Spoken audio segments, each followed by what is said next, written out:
La máquina del SEO, episodio número 20.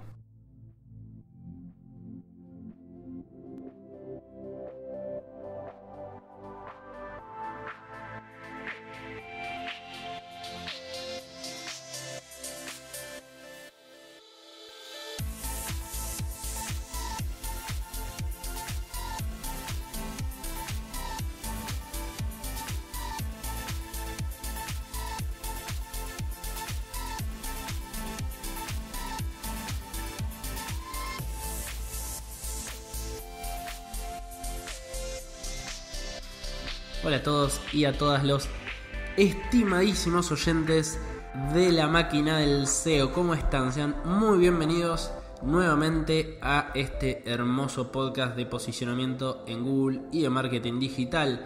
Mi nombre es Andrés Closter de andrescloster.com y @andrescloster en Twitter. Y en este episodio número 20, en este 20º episodio, vamos a hablar de plantillas para WordPress, de themes, o como le decimos a alguno, themes, para WordPress y SEO, es decir, cuáles son mejores, cuáles son peores. ¿Es importante la plantilla de cara al SEO? ¿Puede hacer que me penalicen? ¿Puede hacer que posicione mejor que la competencia? Todo eso vamos a ver ahora.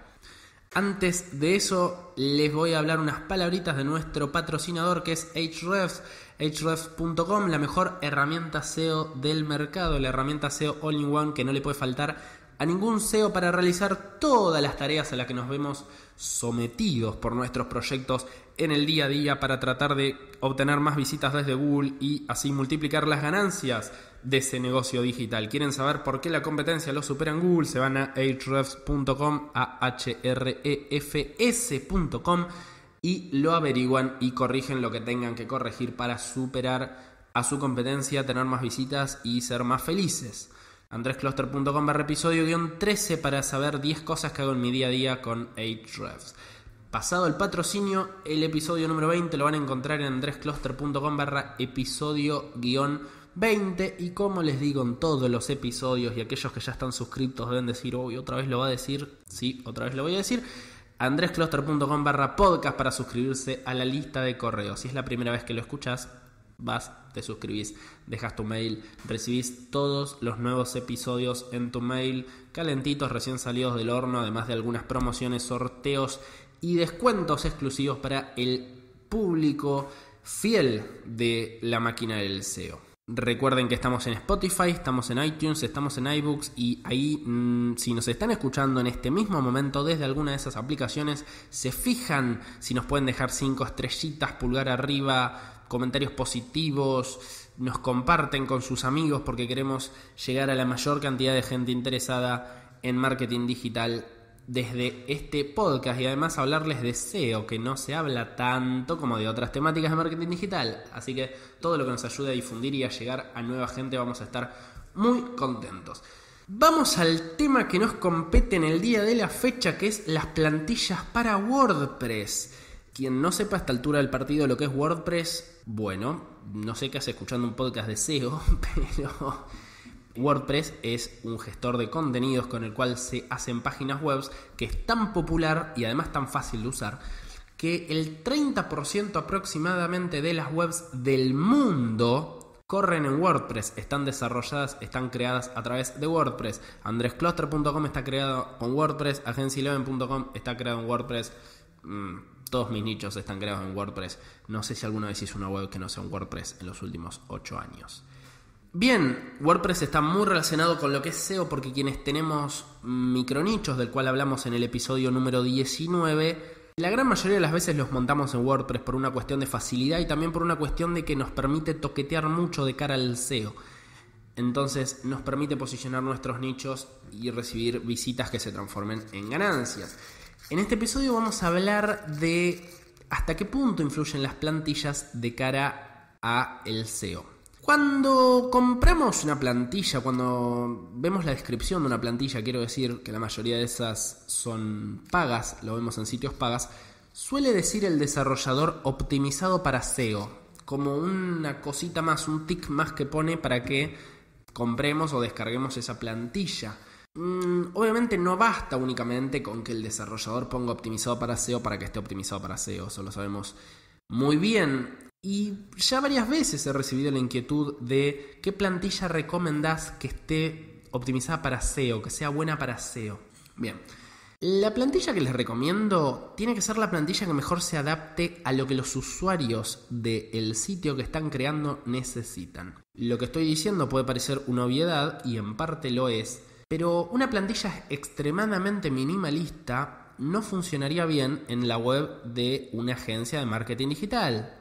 O sí, pero yo creo que convierte mejor una plantilla a lo mejor no tan minimalista que muestre más cosas. Y a lo mejor hay ciertas plantillas muy orientadas a webs informativas, minimalistas de este estilo, por ejemplo, que si le pusiéramos una plantilla con muchos sliders y con sidebars y con contenido que se desplaza de forma extraña, no funcionaría tan bien en esos nichos informativos orientados, por ejemplo, a monetización con Google AdSense.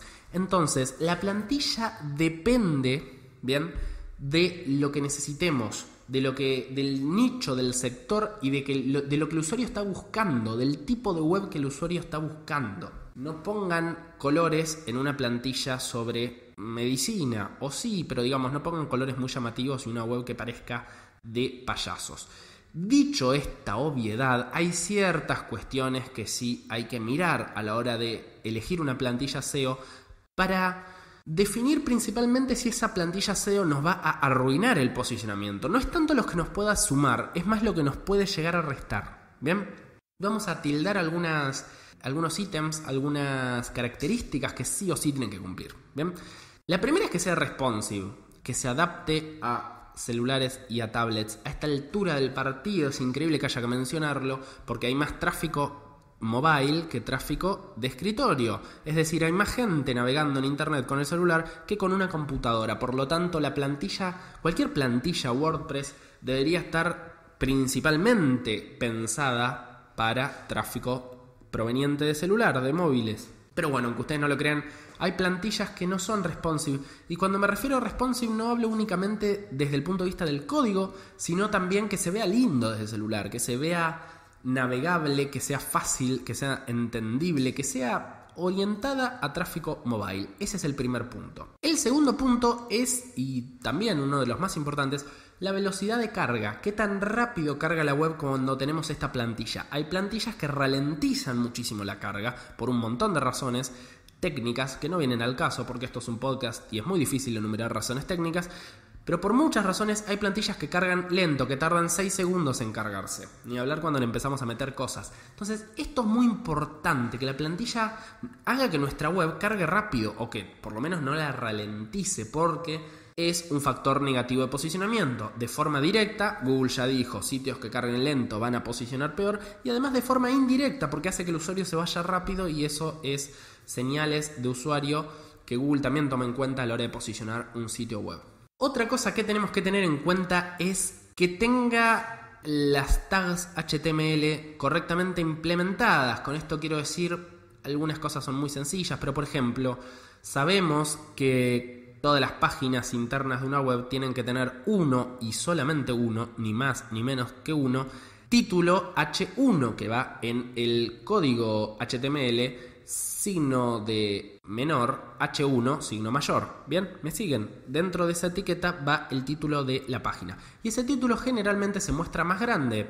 Pero eso es una cuestión de estilo, ¿bien? No importa si se muestra más grande que el resto del título, porque Google no mira el tamaño de la letra. Lo que mira es que esté metido dentro de H1. Después con CSS le ponemos más grande, más chico. Lo ponemos en negrita, en otro color, lo que querramos. Hay algunas plantillas que el título de un post, por ejemplo, de una página, lo muestran más grande, pero no lo muestran en un H1. Y así otros errores similares. Ponen H1 en el sidebar, ponen H3 en el footer. Pasa bastante con respecto a los títulos. Creo que es donde más errores se pueden cometer de este estilo. Así que esas cuestiones, que si es una plantilla más o menos seria, es muy rara que incurra en eso. Pero bueno, a veces con plantillas a medida pasa bastante, que hay que tener en cuenta de cara a que una plantilla sea buena para el SEO. Otra cosa que hay que tener en cuenta es la cantidad de código basura que genere. Hay páginas que pesan mucho en código, y no es tanto por una cuestión de peso, sino porque Google lo que revisa es el código, que es más el código basura que el texto. de la página. De hecho, se puede sacar un ratio texto sobre código total y estimar un buen ratio, pero bueno, no nos vamos a ir ahí tan complejo. Lo que tenemos que saber es que si genera demasiado código basura puede ser un factor negativo, y también, y más importante de hecho, si genera páginas basura. Hay plantillas que generan un montón de páginas que si lo controlamos desde el SEO tenemos que tener mucho cuidado, porque a veces se generan páginas al realizar importaciones de demos, ¿no? Importaciones de muchas páginas basura para mostrar todo lo que podemos hacer con esa plantilla y que esas páginas después nos olvidamos de borrarlas. O también se generan páginas como por ejemplo la página que aloja cierto tipo de contenido como los videos o las imágenes o citas, ese tipo de cosas, y a veces se generan de forma automática y si no tenemos cuidado esas páginas se indexan y pueden afectar nuestra estrategia SEO. Hay que tener cuidado con esas cosas. Párrafo aparte para los constructores dentro de WordPress, como el constructor de Divi, como Elementor, como hay varios más que ahora no me acuerdo el nombre, algunos vienen puntualmente con las plantillas. Hay uno que se llama cocinero en inglés, baker en realidad sería pastelero, ¿no? En inglés. Son diferentes constructores para visuales, para gente que no conoce de código, para que pueda crear su web desde WordPress y pueda, digamos, decir, bueno, acá quiero un cuadro, dentro de este cuadro quiero 3 cajitas, en fin, y lo va construyendo de forma muy visual. Estos constructores están muy buenos porque permiten que gente que no conoce de diseño web, como es mi caso, pueda crear sitios web.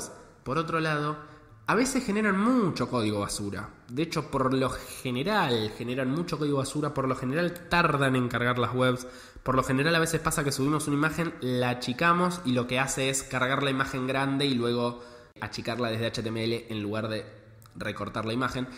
Y así con varios errores que hacen que la web cargue lento. Hay que tener cuidado con los constructores que no nos estén matando la performance de la web. Bien, es cierto que a veces no podemos pagar un diseño a medida o no tenemos los conocimientos o la posibilidad de optimizar al máximo esas cuestiones, pero solamente el párrafo de tener cuidado. Yo sé que la personalización está buena, también pasa con plantillas como la más vendida en cualquier, no la quiero nombrar, pero la más vendida en ThemeForest, por ejemplo, son plantillas que tienen tantas funcionalidades metidas adentro, te permiten crear tantos tipos de webs distintas y eso está bueno, pero también hacen que sea muy pesada la web. Entonces, a veces la simplicidad gana. No es necesario tener una plantilla que nos permita generar 200 millones de webs distintas dentro de esa misma plantilla, 200 millones de diseños, pero a costo de cargar lento y tener muchísimo código basura. Bien, y por último lo que voy a decir, y yo sé que a veces parece que este podcast yo lo voy a titular No paguen cosas de más,